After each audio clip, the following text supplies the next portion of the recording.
नमस्कार दोस्तों, स्वागत है आप सभी का अपने YouTube channel perfect study GS में। दोस्तों, हम लोग बिहार दरोगा मेंस का जो प्रैक्टिस सेट कर रहे हैं उसमें आज हम लोग प्रैक्टिस सेट नंबर 12 को करने वाले हैं।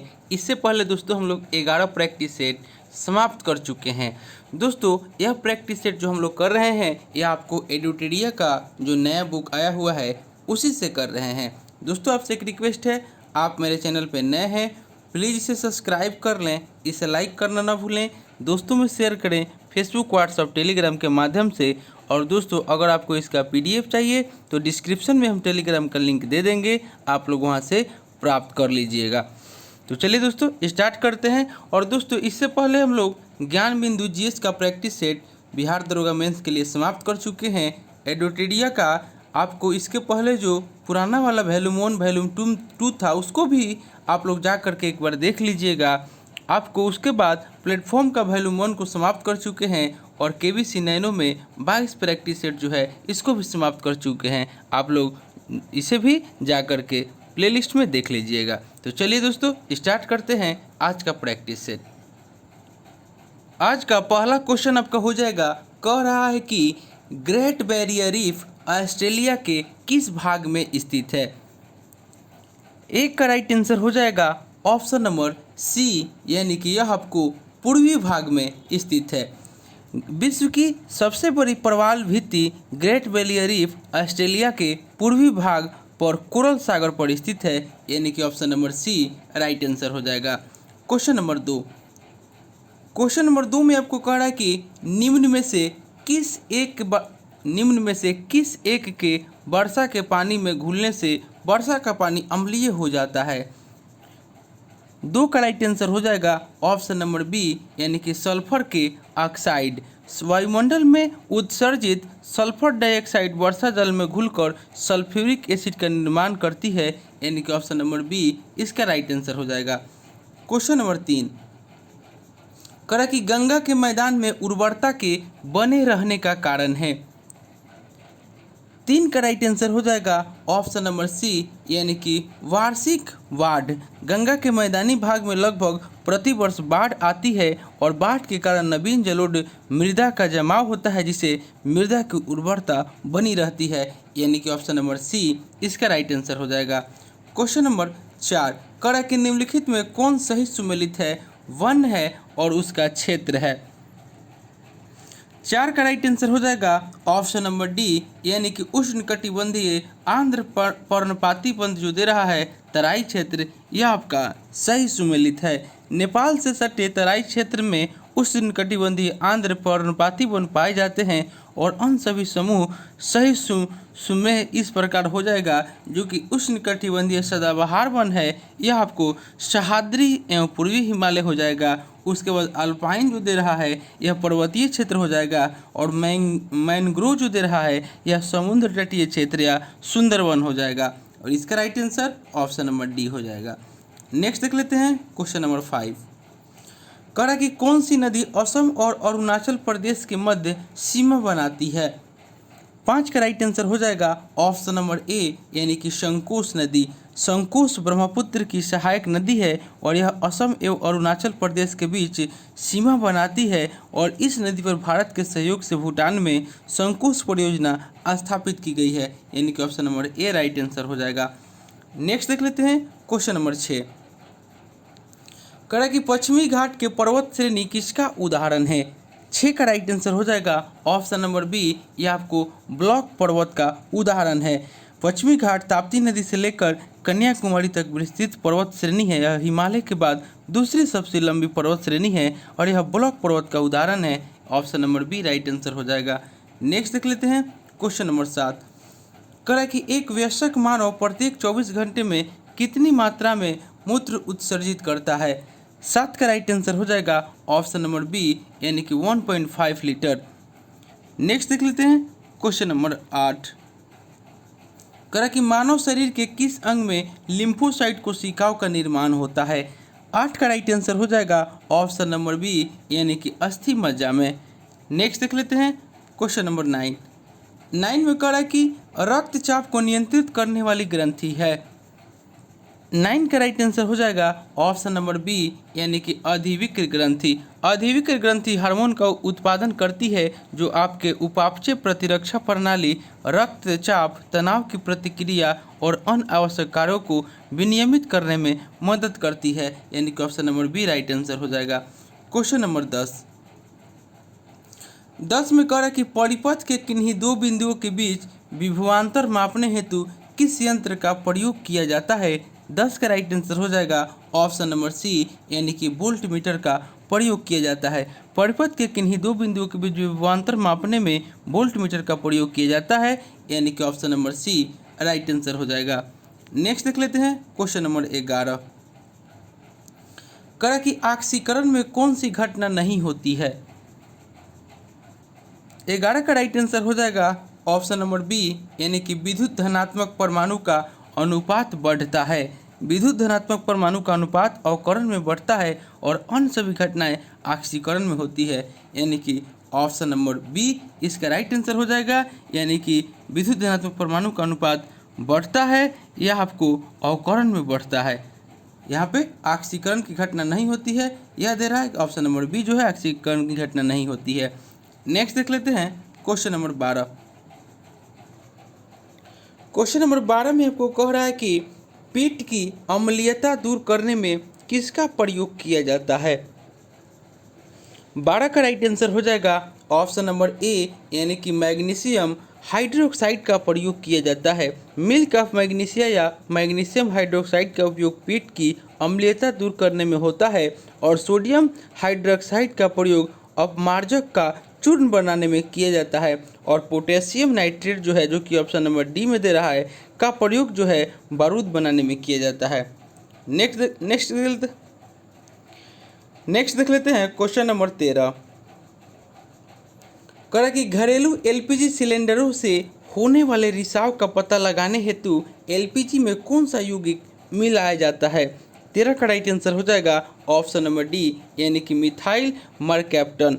एलपीजी सिलेंडरों में से होने वाली गैस के रिसाव का पता लगाने हेतु एलपीजी में सल्फर के यौगिक मिथाइल मरकैप्टन को मिलाया जाता है और यह जो है अत्यंत तीव्र गंध वाली होती है और यह दुर्घटना से बचाव में सहायक होती है, यानी कि ऑप्शन नंबर डी इसका राइट आंसर हो जाएगा। नेक्स्ट देख लेते हैं क्वेश्चन नंबर 14। कह कि ऑटोमोबाइल के हाइड्रोलिक ब्रेक के कार्य करने का सिद्धांत है। 14 का राइट आंसर हो जाएगा ऑप्शन नंबर डी, यह आपको पास्कल के नियम का सिद्धांत है, यानी कि आर्किमिडीज का सिद्धांत यह है कि जब कोई वस्तु किसी द्रव में डुबोई जाती है तो वह द्रव के अंदर अपने आयतन के बराबर आयतन के द्रव को विस्थापित करके स्वयं उसका स्थान ले लेती है, जैसे लोहे का जहाज पानी में तैरता है। यह आपको आर्किमिडीज का सिद्धांत हो जाएगा। और न्यूटन जो कि ऑप्शन बी में दे रहा है, न्यूटन की गति विषयक तृतीयक नियम है कि प्रत्येक क्रिया की उसके समान परंतु विपरीत दिशा में प्रतिक्रिया होती है। जैसे जब बंदूक की गोली छोड़ी जाती है तो हमें पीछे की ओर झटका लगता है। और ऑप्शन नंबर सी बर्नौली का सिद्धांत। बर्नौली के सिद्धांत के अनुसार जिस स्थान पर द्रव का वेग कम होता है वहाँ दाब अधिक होता है तथा जिस स्थान पर वेग अधिक होता है वहाँ दाब कम होता है। और ऑप्शन नंबर डी पास्कल नियम के अनुसार हाइड्रोलिक ऑटोमोबाइल के हाइड्रोलिक ब्रेक कार्य करता है, यानी कि इसका right answer option number D हो जाएगा। नेक्स्ट हम लोग देख लेते हैं क्वेश्चन नंबर आपका 15 में कह रहा है कि निम्नलिखित में से किस विटामिन में कोबाल्ट होता है। 15 का राइट आंसर हो जाएगा ऑप्शन नंबर डी यानी कि विटामिन B12 में। विटामिन B12 जिसका आपको रासायनिक नाम हो जाएगा साइनोकोबाल्मिन और उसमें कोबाल्ट पाया जाता है। और ऑप्शन देख लेते हैं विटामिन B6। विटामिन B6 का रासायनिक नाम पैराडॉक्सिन होगा और इसकी कमी से त्वचा रोग होता है। और ऑप्शन नंबर बी में दे रहा है यानी कि विटामिन B2। विटामिन B2 को हम लोग राइबोफ्लेविन कहते हैं, यानी कि इसका रासायनिक नाम राइबोफ्लेविन है और इसकी कमी से वृद्धि का रुकना, जीभ पर छाले पड़ने जैसा रोग होता है। और option number C vitamin B1 दे रहा है, इसका रासायनिक नाम थायमिन है और इसकी कमी से बेरी का रोग होता है, यानी कि इसका right answer option number D हो जाएगा, यानी कि कोबाल्ट पूछ रहा है तो option number D vitamin B12। Next देख लेते हैं क्वेश्चन नंबर 16। कह रहा है कि सल्फर हेक्साफ्लोराइड अणु का आकार होता है। 16 का राइट आंसर हो जाएगा ऑप्शन नंबर बी यानी कि अष्टफलकीय। नेक्स्ट देख लेते हैं क्वेश्चन नंबर 17, कह रहा है कि शक्करों में सबसे मीठी है। 17 का राइट आंसर हो जाएगा ऑप्शन नंबर ए यानी कि फुक्रोटोज। फुक्रोटोज जो है शक्करों में सबसे मीठी है। नेक्स्ट देख लेते हैं क्वेश्चन नंबर 18। 18 में आपको कह रहा है कि निम्नलिखित में से किसका प्रयोग हरी खाद के रूप में किया जाता है। 18 का राइट आंसर हो जाएगा ऑप्शन नंबर सी यानी कि ढैंचा एवं सनई। ढैंचा एवं सनई की फसल का सर्वाधिक उपयोग हरी खाद के रूप में किया जाता है। ऑप्शन नंबर सी इसका राइट आंसर हो जाएगा। Question number 19। 19 में आपको कह रहा है कि उत्परिवर्तनवाद का सिद्धांत किसके द्वारा दिया गया है। 19 का राइट आंसर हो जाएगा ऑप्शन नंबर बी यानी कि हुंगो डी ब्रिज के द्वारा। उत्परिवर्तन के सिद्धांत हुंगो डी ब्रिज के द्वारा प्रतिपादित किया गया है और इस सिद्धांत में उत्परिवर्तन को उदिकास हेतु उत्तरदायी माना गया है। उदिकास यानी कि ऑप्शन नंबर बी इसका राइट आंसर हो जाएगा। नेक्स्ट देख लेते हैं क्वेश्चन नंबर 20। 20 में आपको कह रहा है कि जीवाणु के संबंध में कौन सा कथन जो है वो आपका असत्य कथन है। 20 का राइट आंसर हो जाएगा ऑप्शन नंबर सी यानी कि फ्लेमिंग ने तपेदिक के जीवाणु की खोज की। यह कथन जो है आपका असत्य हो जाएगा। कालरा तथा तपेदिक के जीवाणुओं की खोज रॉबर्ट कोच ने की थी तथा रोग का जन्म सिद्धांत दिया था। आपको ऑप्शन नंबर सी जो है यह असत्य कथन हो जाएगा। इसकी खोज एंटोनिवान लीवेनहॉक ने की, यह आपका सही है। और एहरेनबर्ग ने इसे जीवाणु नाम दिया, यह भी सही है। और लुई पास्चर ने रेबीज के टीका एवं दूध के पास्चुराइजेशन की पद्धति की खोज की। लुई पास्चर ने रेबीज के टीका और दूध के पास्चुराइजेशन की खोज की, यह भी सही है। यानी कि ऑप्शन ए बी और डी सही है और सी जो है यह आपका कथन असत्य हो जाएगा। नेक्स्ट देख लेते हैं क्वेश्चन नंबर 21। कह रहा है कि किस प्राणी के प्लाज्मा में हीमोग्लोबिन का विलय हो जाता है। 21 का राइट आंसर हो जाएगा ऑप्शन नंबर डी यानी कि केचुआ। केचुआ एनेलिडा संघ का प्राणी है जिसका प्लाज्मा हीमोग्लोबिन में विलित हो जाता है। ऑप्शन नंबर डी इसका राइट आंसर हो जाएगा। Question number 22।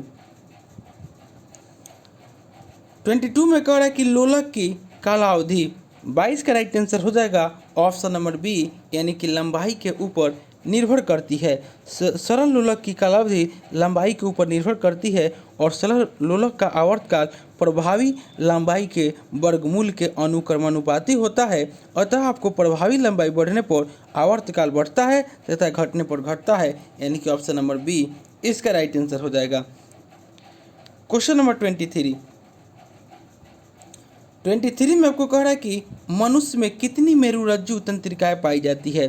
23 का राइट आंसर हो जाएगा ऑप्शन नंबर बी यानी कि 31 जोड़ी जो है आपको मेरुरज्जु तंत्रिकाएं पाई जाती है और आपको 12 जोड़ी कपाल तंत्रिकाएं पाई जाती है। और तंत्रिका तंत्र की इकाई जो है वह न्यूरॉन को कहा जाता है। ऑप्शन नंबर बी इसका राइट आंसर हो जाएगा। नेक्स्ट देख लेते हैं क्वेश्चन नंबर 24। कहा कि मानव शरीर की सबसे बड़ी हड्डी कौन होती है। 24 का राइट आंसर हो जाएगा ऑप्शन नंबर सी यानी कि फीमर। मानव शरीर की सबसे बड़ी हड्डी जांघ की हड्डी फीमर होती है और कान की हड्डी स्टेपिस जोन है वह शरीर की सबसे छोटी हड्डी है। और टिबिया एवं फेबुला जोन है, टिबिया एवं फेबुला जोन है यह आपको पैर की घुटने के नीचे की दो लंबी हड्डियां है। इसका right answer option number C हो जाएगा। क्वेश्चन नंबर 25 में कह रहा है कि ग्लूकोज ऑक्सीजन की अनुपस्थिति में ईस्ट की कोशिकाओं में निम्नलिखित में से किसमें विघटित हो जाता है। 25 का राइट आंसर हो जाएगा ऑप्शन नंबर डी, यह आपको इथाइल अल्कोहल में विघटित हो जाता है। नेक्स्ट देख लेते हैं क्वेश्चन नंबर 26। कह रहा है कि किस संविधान संशोधन अधिनियम के द्वारा सहकारी समितियों को संवैधानिक दर्जा प्रदान किया गया है। 26 का राइट आंसर हो जाएगा ऑप्शन नंबर बी यानी कि 97वां संविधान संशोधन अधिनियम 2011 के द्वारा सहकारी समितियों को संवैधानिक दर्जा प्रदान किया गया है। और 100वां संविधान संशोधन के द्वारा भारत बांग्लादेश भूमि हस्तांतरण से संबंधित है। 100वां जो है बांग्लादेश भारत भूमि हस्तांतरण से संबंधित है। ऑप्शन नंबर जो डी में दे रहा है, इसका right answer option number B हो जाएगा। नेक्स्ट देख लेते हैं क्वेश्चन नंबर 27। करा कि भारतीय संविधान के किस अनुच्छेद के तहत राज्य में विधान परिषद का गठन हो सकता है। 27 का राइट आंसर हो जाएगा ऑप्शन नंबर सी, यानी कि अनुच्छेद 169। संविधान के अनुच्छेद 169 के तहत राज्यों में विधान परिषदों की रचना या समाप्ति हो सकती है। और संविधान के अनुच्छेद 148 में कहा गया है कि नियंत्रक एवं महालेखा परीक्षक की नियुक्ति राष्ट्रपति के द्वारा की जाएगी। और संविधान के अनुच्छेद 163 में कहा गया है कि राज्यपाल को कार्यों में सहायता देने हेतु एक मंत्री परिषद होगी। इसका right answer option number C हो जाएगा, अनुच्छेद 169। नेक्स्ट देख लेते हैं क्वेश्चन नंबर आपको 28। क्वेश्चन नंबर 28 में आपको कह रहा है कि पंचायती राज व्यवस्था में सुधार हेतु गठित निम्न समितियों में से सबसे अंत में किसका गठन हुआ था। 28 का राइट आंसर हो जाएगा ऑप्शन नंबर ए, यानी कि एल.एम. सिंघवी समिति। एल.एम. सिंघवी समिति के गठन 1986 में आपका हुआ था। उसके बाद अशोक मेहता समिति का गठन 1977 में। उसके बाद बलवंत राय मेहता समिति का जो गठन है वह आपको 1957 में हुआ था। उसके बाद जी.वी. के राय समिति का गठन जो है 1985 में हुआ था। यानी कि इसमें पूछा सबसे अंत में कौन हुआ था, तो यानी कि एल.एम. सिंघवी समिति, यानी कि option number A right answer हो जाएगा। नेक्स्ट देख लेते हैं क्वेश्चन नंबर 29। करे कि सोने को घोला जा सकता है। 29 का राइट आंसर हो जाएगा ऑप्शन नंबर सी, यानी कि हाइड्रोक्लोरिक एसिड तथा नाइट्रिक एसिड के मिश्रण में। Option number C right answer हो जाएगा। और सोना एक नोबेल धातु है, उसे घोलने के लिए अम्ल राज का निर्माण किया जाता है। और अम्ल राज हाइड्रोक्लोरिक अम्ल तथा नाइट्रिक अम्ल के मिश्रण से बनता है, यानी कि ऑप्शन नंबर सी इसका राइट आंसर हो जाएगा। Question number 30। करा कि 2003 ईस्वी में संविधान की 8वीं अनुसूची में निम्न में से कौन सी भाषा नहीं जोड़ी गई थी। 30 का राइट आंसर हो जाएगा ऑप्शन नंबर डी, यानी कि कोंकणी। 2003 में संविधान की 8वीं अनुसूची में मैथिली, संथाली, डोंगरी एवं बोडो भाषाएं जोड़ी गई थी, जबकि मणिपुरी, कोंकणी एवं नेपाली को 8वीं अनुसूची में 1992 ईस्वी में जोड़ा गया था। और वर्तमान में 8वीं अनुसूची में कुल 22 भाषाएं हैं। नेक्स्ट देख लेते हैं क्वेश्चन नंबर 31। करें कि मतदाता फोटो पहचान पत्र का प्रयोग मतदान हेतु पहली बार भारत में कब किया गया। 31 का राइट आंसर हो जाएगा ऑप्शन नंबर डी, यानी कि 1993 ईस्वी में। निर्वाचन आयोग के द्वारा सर्वप्रथम 1993 ईस्वी में पहली बार मतदान हेतु मतदान फोटो पहचान पत्र का प्रयोग किया गया था। Option number D right answer हो जाएगा। क्वेश्चन नंबर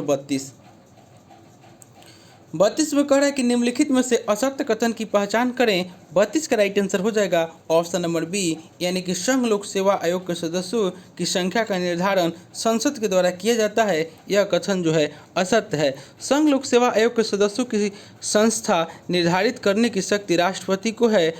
सदस्यों की संख्या निर्धारित करने की जो शक्ति है वह राष्ट्रपति को है। और वर्तमान में इनकी संख्या आपको 10 है। राज्य लोक सेवा आयोग के सदस्यों को उनके कार्यकाल के बीच में उच्चतम न्यायालय के प्रतिवेदन पर तथा कुछ निहरताओं के होने पर राष्ट्रपति हटा सकते हैं, यानी कि ऑप्शन नंबर बी जो है यह आपका गलत है।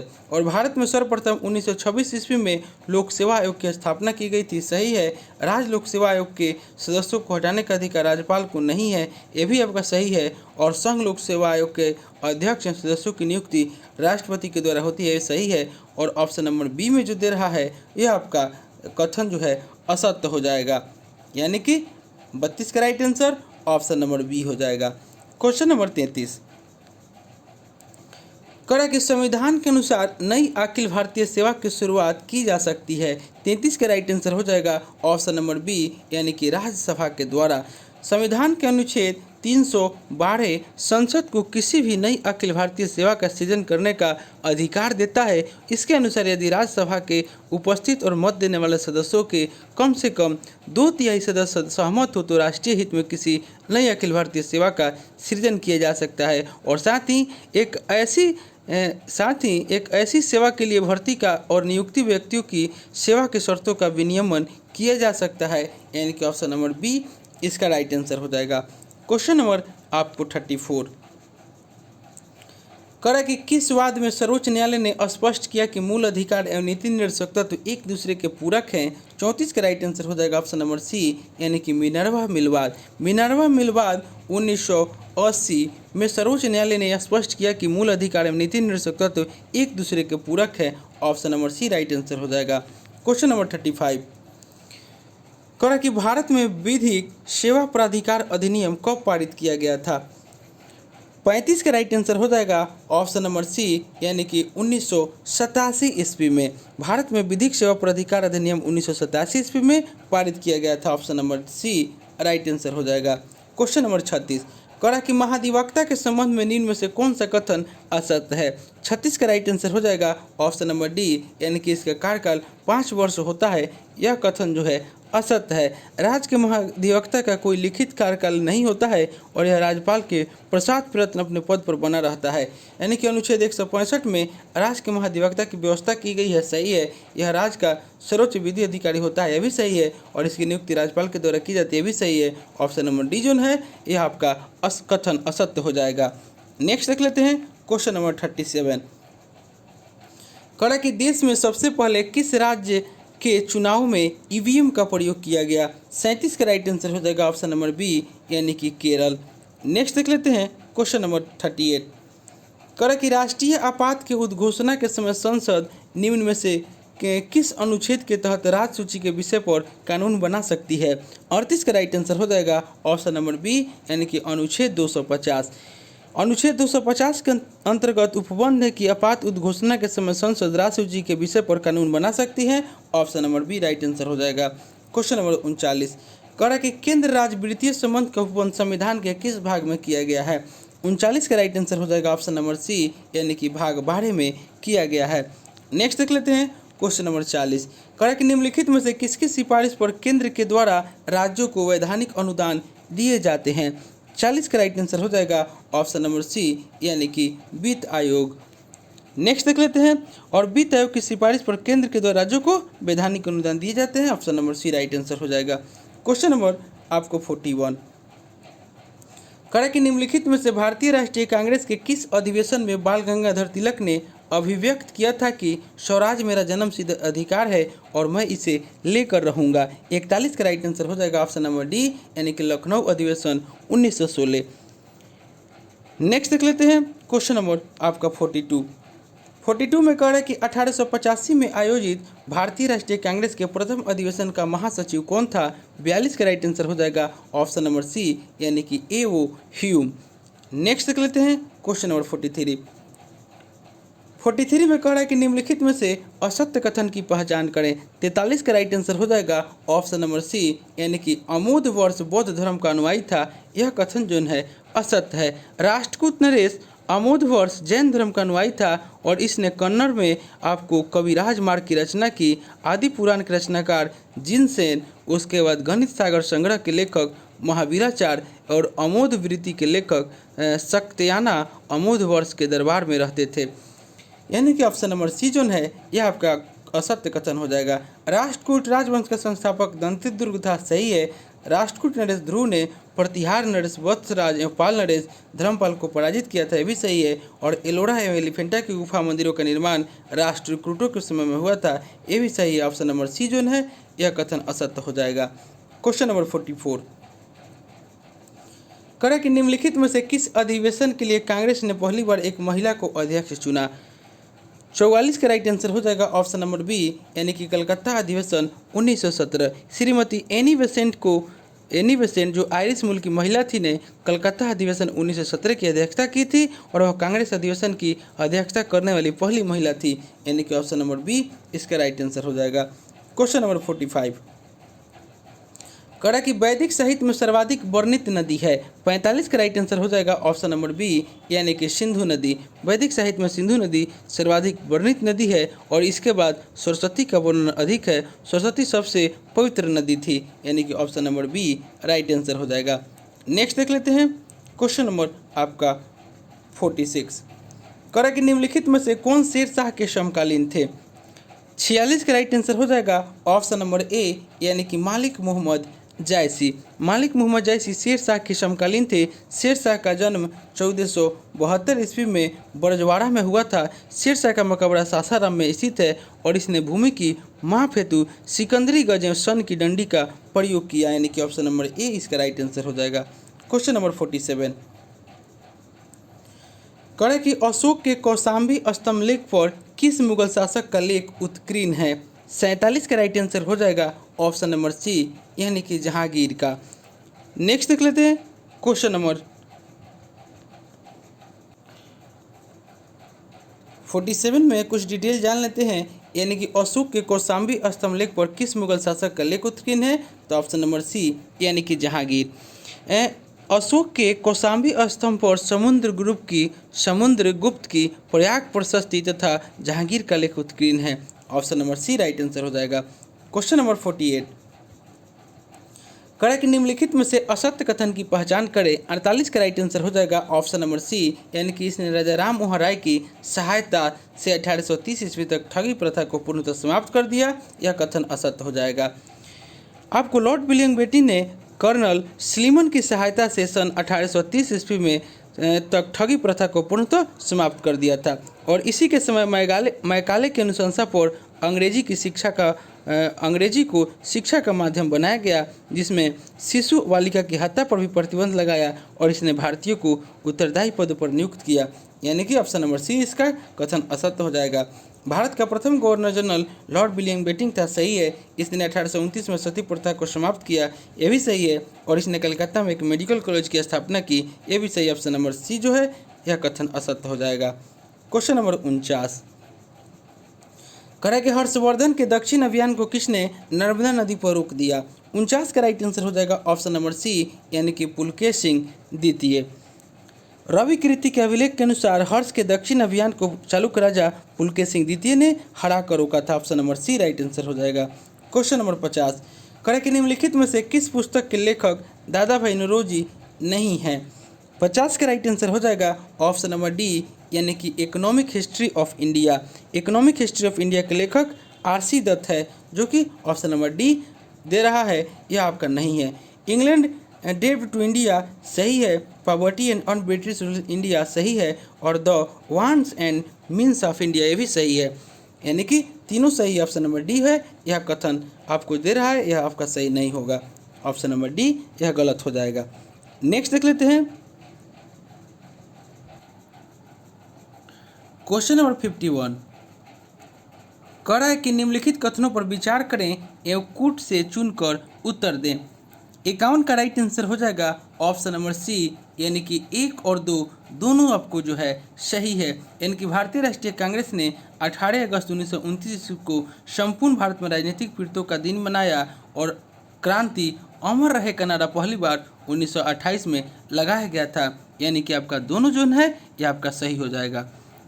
नेक्स्ट देख लेते हैं, यानी कि 51 का right answer option number C. Chandrashekhar Azad ने 1928 ईस्वी में हिंदुस्तान रिपब्लिक एसोसिएशन का नाम बदलकर हिंदुस्तान सोशलिस्ट रिपब्लिकन एसोसिएशन रख दिया और इसी के समय क्रांति अमर रहे का नारा पहली बार लगाया गया, यानी कि आपका दोनों सही हो जाएगा। क्वेश्चन नंबर 52 में आपको मिलान करना है, यानी कि जलियांवाला बाग हत्याकांड जो है यह आपका 1919 में हुआ था। उसके बाद कामागाटा मारू प्रकरण जो है यह आपको 1914 में हुआ था, जो कि ऑप्शन नंबर 4 में दे रहा है। अनुशीलन समिति का जो गठन हुआ था वह आपको 1907 में हुआ था और बारदोली सत्याग्रह 1928 में।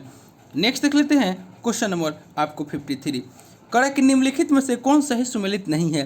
53 का राइट आंसर हो जाएगा ऑप्शन नंबर ए, यानी कि विक्रम संवत जो 58 ईस्वी दे रहा है यह आपका सही नहीं है। विक्रम संवत 58 ईस्वी पूर्व हो जाएगा। 58 ईस्वी पूर्व यहाँ पे अगर देगा तब इसका हो जाता, यानी कि विक्रम संवत 58 ईस्वी पूर्व में मालवा के शासक विक्रमादित्य के द्वारा प्रारंभ किया गया था और अंश सभी सही सुमेलित है, यानी कि शक संवत 78 ईस्वी सही है, हिजरी संवत 622 ईस्वी सही है और गुप्त संवत 320 ईस्वी सही है और ऑप्शन नंबर ए जो है सुमेलित नहीं है।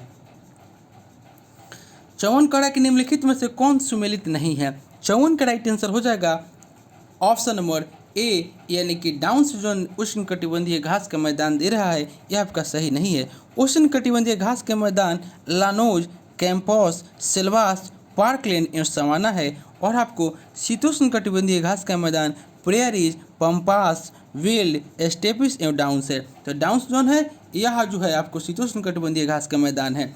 और स्टेपिस शीतोष्ण कटिबंधीय घास का मैदान सही है। सिल्वास उष्ण कटिबंधीय वन सही है। और टैगा शीतोष्ण कटिबंधीय वन ये भी सही है। ऑप्शन नंबर ए जोन है यह सुमेलित नहीं है। क्वेश्चन नंबर 55, करा कि निम्नलिखित में से कौन सुमेलित है? 55 का राइट आंसर हो जाएगा ऑप्शन नंबर ए यानी कि एस्किमो जो कनाडा दे रहा है यह आपका सुमेलित है। ऑप्शन नंबर बी में ओंग जो दे रहा है जापान, यह आपको अंडमान एवं निकोबार हो जाएगा। ऑप्शन नंबर सी में लैप्स दे रहा है भारत, यह आपको यूरोपीय टुंड्रा क्षेत्र हो जाएगा। और ऑप्शन नंबर डी में गोंड अफ्रीका दे रहा है, यह आपको भारत हो जाएगा। ऑप्शन नंबर ए जो है यह आपको सुमेलित है। 56 में कह रहा है कि निम्नलिखित में से किस ऊर्जा का मान हमेशा धनात्मक होता है? 56 का राइट आंसर हो जाएगा ऑप्शन नंबर ए यानी कि गतिज ऊर्जा का। नेक्स्ट देख लेते हैं क्वेश्चन नंबर 57, करा कि शहादरी के नाम से जाना जाता है। 57 का राइट आंसर हो जाएगा ऑप्शन नंबर बी यानी कि पश्चिमी घाट। पश्चिमी घाट के महाराष्ट्र, गोवा एवं कर्नाटक के भाग को शहादरी कहते हैं, यानी कि option number B right answer हो जाएगा। क्वेश्चन नंबर 58, करा कि निम्नलिखित में से कौन संयुक्त राष्ट्र सुरक्षा परिषद का अस्थायी सदस्य नहीं है? 58 का राइट आंसर हो जाएगा ऑप्शन नंबर ए यानी कि जर्मनी। जर्मनी जो है संयुक्त राष्ट्र सुरक्षा परिषद का अस्थायी सदस्य नहीं है। इसके 5 अस्थायी सदस्य है, रूस, चीन, अमेरिका, फ्रांस एवं ब्रिटेन जो है यह आपको संयुक्त राष्ट्र सुरक्षा परिषद के अस्थायी सदस्य है। इसके अलावा आपको 10 अस्थायी सदस्य होते हैं जिनका निर्वाचन 2 वर्षों के लिए होता है, यानी कि इसका right answer option number A हो जाएगा।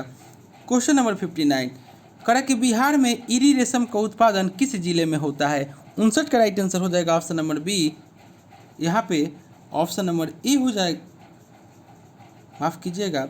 करा कि बिहार में इरी रेशम का उत्पादन किस जिले में होता है?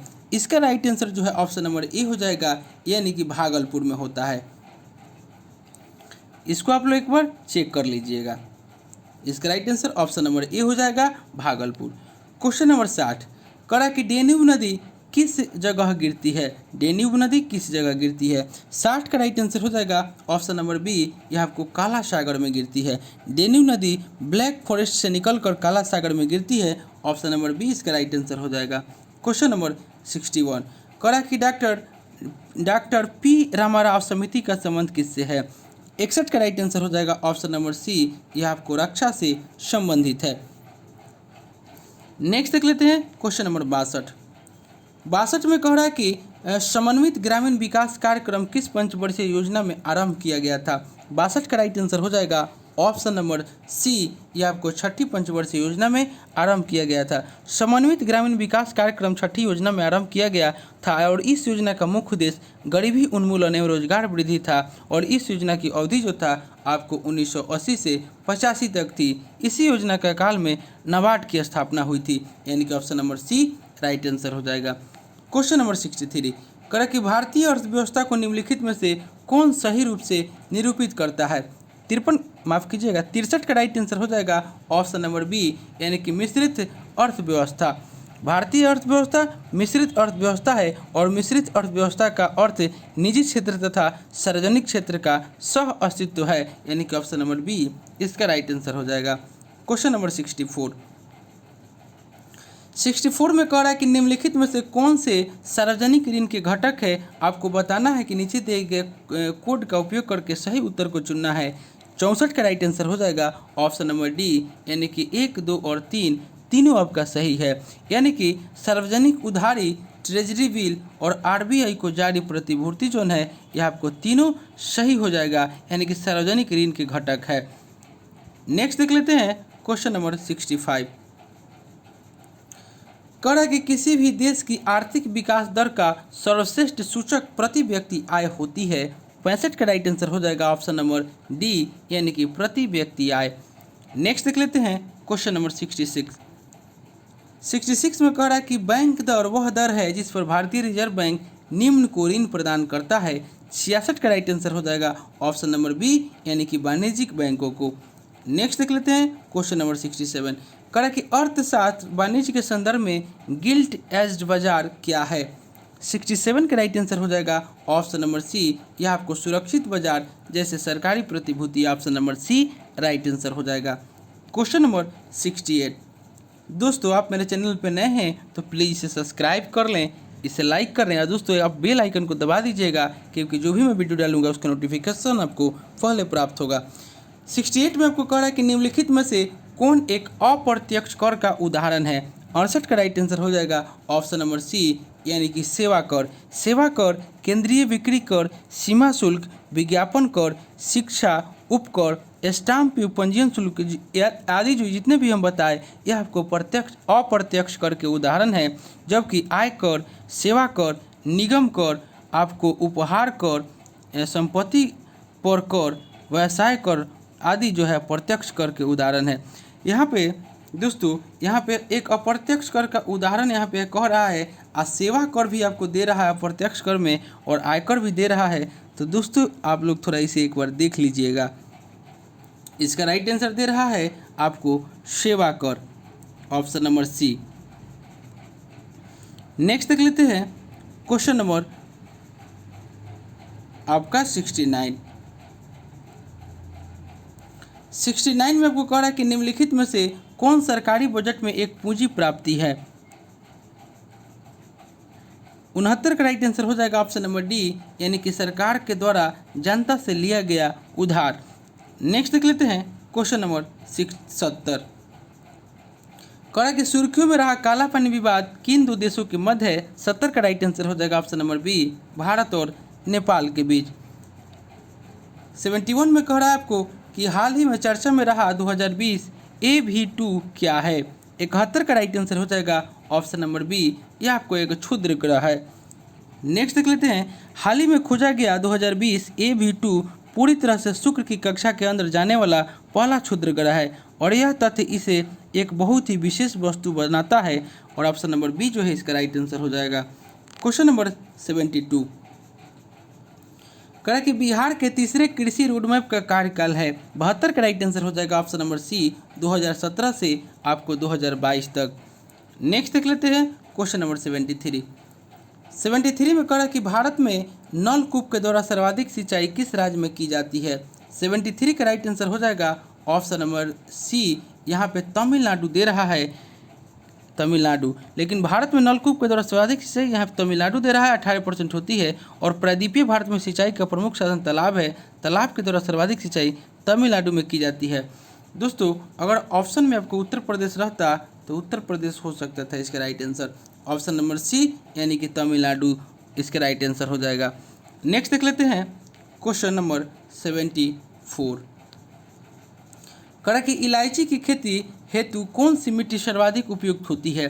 74 का राइट आंसर हो जाएगा ऑप्शन नंबर डी, यानी कि लेटेराइट मिट्टी। नेक्स्ट देख लेते हैं क्वेश्चन नंबर 75। कह कि हाल ही में भारत चीन विवाद चर्चा में रहा, चीन की सीमा को स्पर्श करने वाले भारत के कितने राज्य या केंद्र शासित प्रदेश है। 75 का राइट आंसर हो जाएगा ऑप्शन नंबर बी, यानी कि 5 राज्य है। चीन की सीमा को स्पर्श करने वाले भारत के 5 राज्य या केंद्र शासित प्रदेश लद्दाख, हिमाचल प्रदेश, उत्तराखंड, सिक्किम और अरुणाचल प्रदेश है। Option number B right answer हो जाएगा। क्वेश्चन नंबर 76 में कह रहा है कि हाल ही में किस जीव की खोजी गई नई प्रजाति का नाम ग्रेटा थुनबर्ग के नाम पर रखा गया है। 76 का राइट आंसर हो जाएगा ऑप्शन नंबर सी, घोंघा। क्वेश्चन नंबर 77 में कह रहा है कि 2011 की जनगणना के अनुसार सर्वाधिक दशकीय वृद्धि दर वाला राज्य कौन है। 77 का राइट आंसर हो जाएगा ऑप्शन नंबर डी, यानी कि मेघालय। क्वेश्चन नंबर 78 कह रहा है कि आदिवासी छात्रों के छात्रावासों के लिए ISO प्रमाण पत्र पाने वाला देश का पहला राज्य कौन बना। 78 का राइट आंसर हो जाएगा ऑप्शन नंबर सी, यानी कि ओडिशा। उड़ीसा आदिवासी छात्रों के छात्रावासों के लिए ISO प्रमाण पत्र पाने वाला देश का पहला राज्य बन गया है। Option number C right answer हो जाएगा। क्वेश्चन नंबर 79 में कह रहा है कि हाल ही में जलगांव किला को GI टैग दिया गया है, यह किस राज्य से संबंधित है। 79 का राइट आंसर हो जाएगा ऑप्शन नंबर सी, यह आपको महाराष्ट्र राज्य से संबंधित है। और आज का अंतिम क्वेश्चन आपका हो जाएगा, अंतिम क्वेश्चन कह रहा है कि भूमि के जमाबंदी पूंजी में त्रुटि का डिजिटल रूप से सुधार हेतु कौन सा राज्य परिमार्जन पोर्टल लॉन्च किया है?